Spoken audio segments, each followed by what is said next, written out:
Well, hello everyone, and welcome back to. Actually, let me tip this up a little bit better. Hello, everybody. Welcome back to a Kamo's Automotive Radio Show, or Cars for short. Welcome back to Monday, here for episode 110. So, and episode 481, and we officially have 20 days left in the year, so we might or might not do this. So we'll see. We'll see if we'll get to 500. Maybe I'll get to 500 next year. We'll see. Not making any promises. But today, I'm going to do a gear change show special and special report.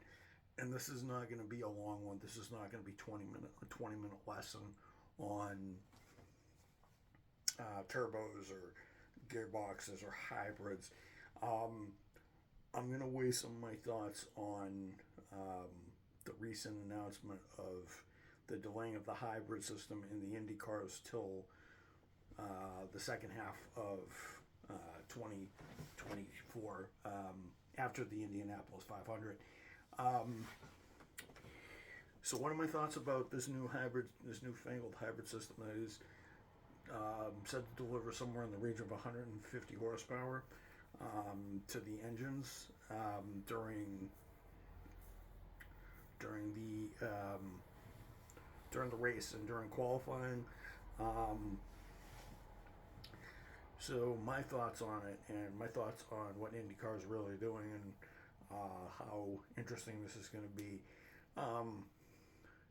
I just want to say yes. I do want the hybrids to come along. It'll make the racing more interesting. They'll also get more power on the straightaway, and that will help them.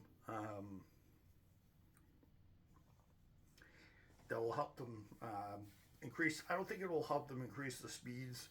I don't think we'll see any new lap records just yet. We may see it on certain ovals. Maybe we'll see some improvements on short ovals. I think what IndyCar is trying to do is they're trying to incorporate it on the small ovals and eventually incorporate it onto the bigger ones, because the bigger ovals come later in the year. I'm officially. I could actually get my iPad and tell you guys what the new schedule is going to be like. 2024 Indy car schedule. So I don't think they would have had it for St. Petersburg. I don't think they would have had it for St. Petersburg. Their first, so the first street circuit at St. Petersburg, I think it would have been effective there. But they don't have their first oval race after the Indy 500 will be. Oh, they don't Texas. They don't have Texas on the They don't have Texas this year, really. Worldwide Raceway, and then they have the Milwaukee Mile, which is not fun. So we're gonna probably see. We're probably going to see it implemented. I'm going to say maybe Road America, maybe Laguna Seca, which is what I want to see. I'd actually want to see Laguna Seca for the finale, but I think what they want to try to do is they want to try to get it before they do the oval races. Do I think this is a great idea? Yes, I think it is. Are they delaying something that everybody wants, and everybody's like, just get on with it already. I think they're going to want to. I don't think they're really going to reveal it for the Indy 500. I don't think anybody's going to want it for the Indy 500. In fact, I don't think they really should. To my knowledge, my thought is they shouldn't really run the hybrid system at the Indy 500. They're already going so fast. Anyway, they tested it at the Indy 500, but they've only been able to do 60, 70 horsepower bursts with it. I'm hearing now that they have more miles under their belt. It's now 150, so they've got 90 more horsepower. I think they're going to want to try it on road courses first and see where it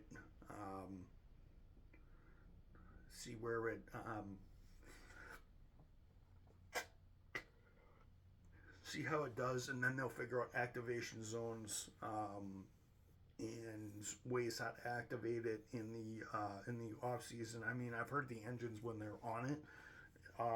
The engine sounds a lot more aggressive than they normally do. On road courses, the cars have somewhere in the region of, I know the Chevrolets have somewhere around 730, 740, and I think the Hondas just have a little bit more at 750. On the road courses, that can add up quite a bit. So I think for the road courses, I think Chevrolet will have about with another 150 horsepower boost. Chevrolet will have 740. They'll have about 890, and then the Hondas will have about 900 horsepower. So, but it's unlimited. There's no limit to how much boost they can throw on these things. For Indy qualifying, for the race for Indy, I believe it's a little over. I think it's around 550 horsepower for each. I think it's around 540 for Chevrolet, and I think it's around 550, 560 for Honda. So during the race, Chevrolet can output about 700, 600, and 690, and I'm probably thinking Honda is going to be able to release around 710, maybe 700, 710 probably, which is a lot, and it's a 20, 30 horsepower difference. And yes, Honda does actually have horsepower. If you haven't looked at the Indy 500 qualifying results, you'll know that the Hondas have been running up front, although on race day it seems the Chevrolets had a little bit, since they're tuned a little bit different. I think Chevrolet is better on fuel economy, to be honest. So there's that one lap magic from Honda, but I think during the race you'll see during the races. And during qualifying, I think is when we're really going to see it.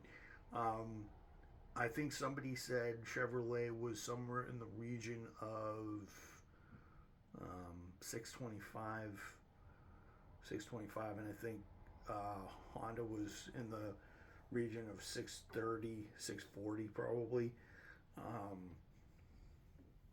And I think with the 150 horsepower difference, I think at 625,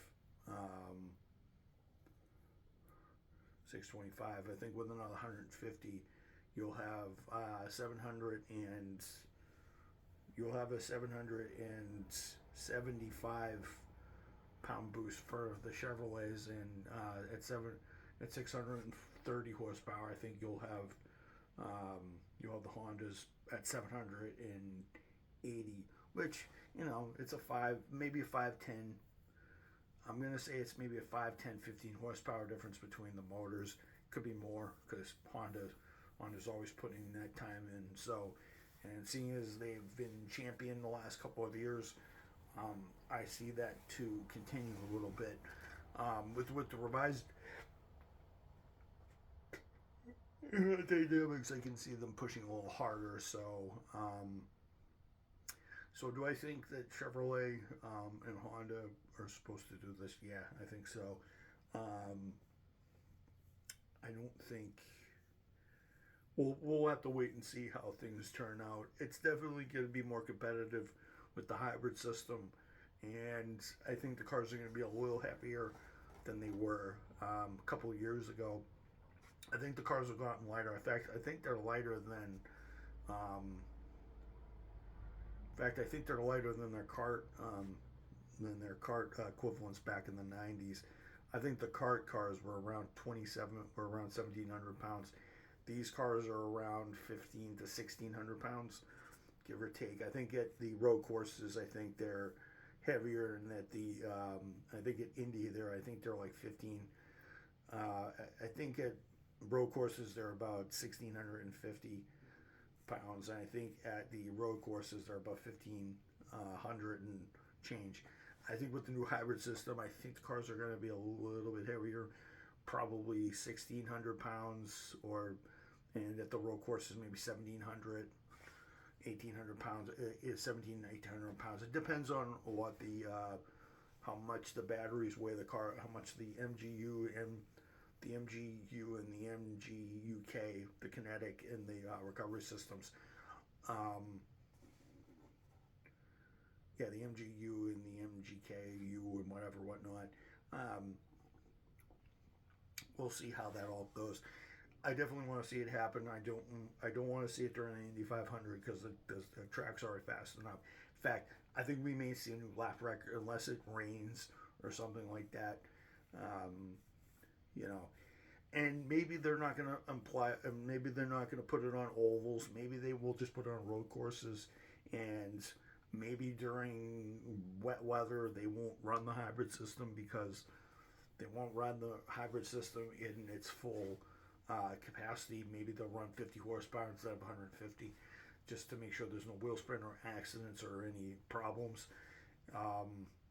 The safety crews will also have to learn how to deal with these cars because they're now going to be high voltage with these hybrid systems in there, so that should be interesting.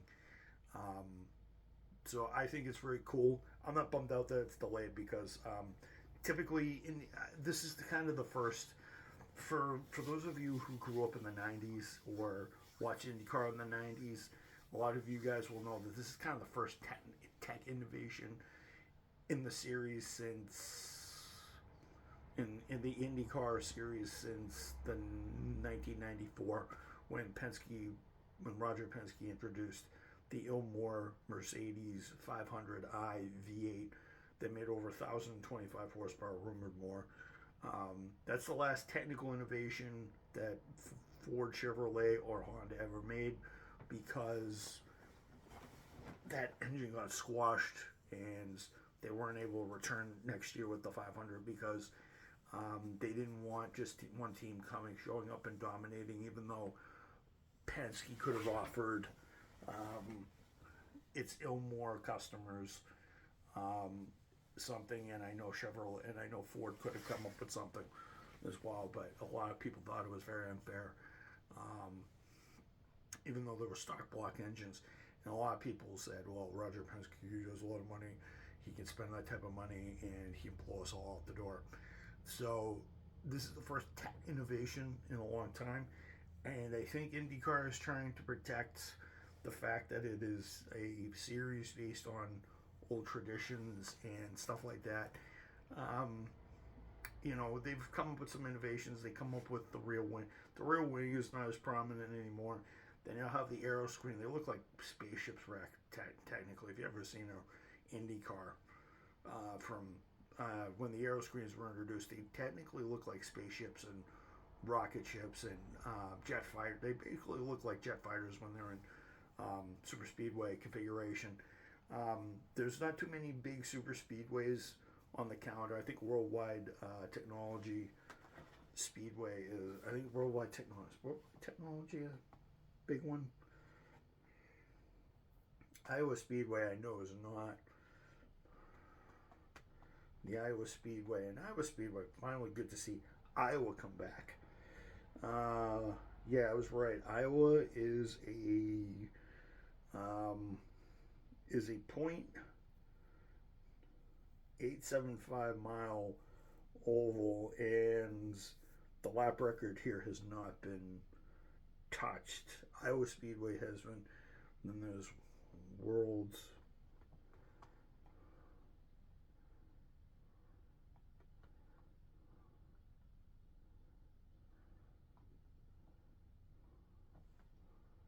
Worldwide Tech Raceway. I'm gonna say it's probably not another oval. It's not another big oval. It's one and a quarter. Although, yeah, it's 1 1/4, and yeah, it's 1 1/4. So the biggest track they're gonna be on is the Indy 500. So, and I think the longest track they're gonna be on is Road America, which is 4 miles long.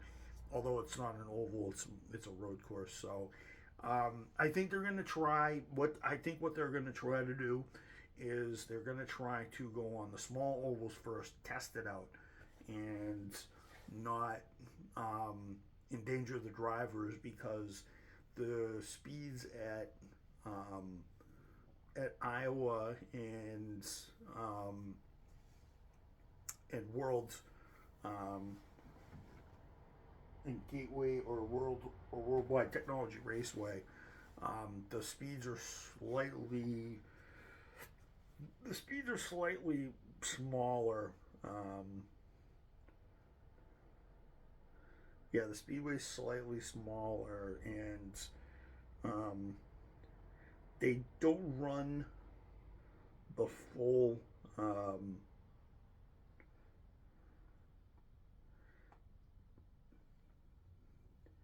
They don't run the full.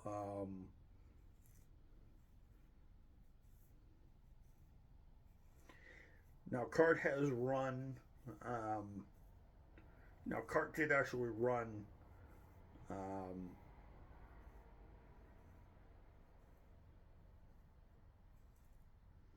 CART did run here, did run there in 2000. But Willpower holds the racing speeds, the racing speed record at Willpower has at 189 miles an hour, and I believe Iowa Speedway is a little bit less. So they're trying to put the I think they're strategically they set up the calendar like that because I don't think they wanted to really have the car on too many big ovals. I think next year the next year 2025 when the hybrid system is has one season, has about half a season under its belt, and it's half a season under its belt and more miles under its belt. They're gonna run they'll run the race, and they'll run the hybrid system at all tracks, including the Indy 500 next year. But I think they want to try the small ovals first, because the burst of speed that this thing is going to be running, because on smaller ovals they run the push to they run the smaller, because the aerodynamics are a little different. They run almost qualifying level, qualifying Indy 500 qualifying levels of things. So they'll be able to see what the cars are like. I do expect the speeds to be higher. Maybe we'll see 200 miles an hour at Worldwide Technology Speed Raceway, and maybe we'll see higher speeds and they'll be able to gauge what the cars will do, and then they can sit there and go, hey, well, maybe the cars will react a little differently. Maybe we'll have to put in certain rules for the Indy 500. Maybe the hybrid boost won't be as high, or maybe we will limit it just to qualifying and not the race, which which is what I'd like to see them do, because because a lot of you are probably wondering, because 2 years from now we could have a chance to see a new lap record at the Indianapolis Motor Speedway. But for now, I think they did a good job in making this call. And I thought this was going to be 10 minutes, but it's really 20. So I hope you guys enjoyed this, my insight. I think it's great that IndyCar is deciding to join the hybrid movement, and they're deciding to go ahead with these decisions. It'll be great for competition. My best guess is that the road courses will see will kind of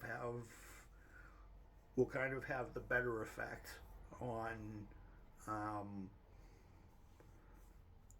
will kind of have the better effect for these race cars, because I think when the cars are all trimmed out, it's going to be very hard to control the cars. So, but yeah, I'll see you guys later, and I hope you guys enjoyed the year change show special. Even though I thought this was going to be 10 minutes, but it is a year change show special, but since it's on a Monday, not on a Saturday, because I did the state of the gears address on Saturday, so I decided to do it. So I decided to make this a special on Monday. I have a day off tomorrow because of some personal time that I had to take off. I'm not doing anything personal. There's nothing going on. It's just I just had to take some vacation time because I had like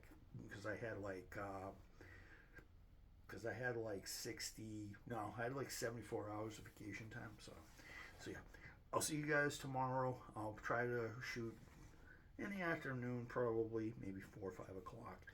I'm trying to go to a movie tomorrow, but I don't know. But I'll see you guys for a video at 4, maybe 5, 6 o'clock, and then I'll try to record Wednesday as well, so we can get 111 in. So we can get 112 in, and we can start getting closer to 500. So yeah, it's been an interesting year, and I think we have over 180. I think we have over 186. I think we have over 184, 185, maybe 186 videos now. So we have about a half year's worth of videos. So I hope you guys enjoyed this, and I'll see you guys later. Peace out.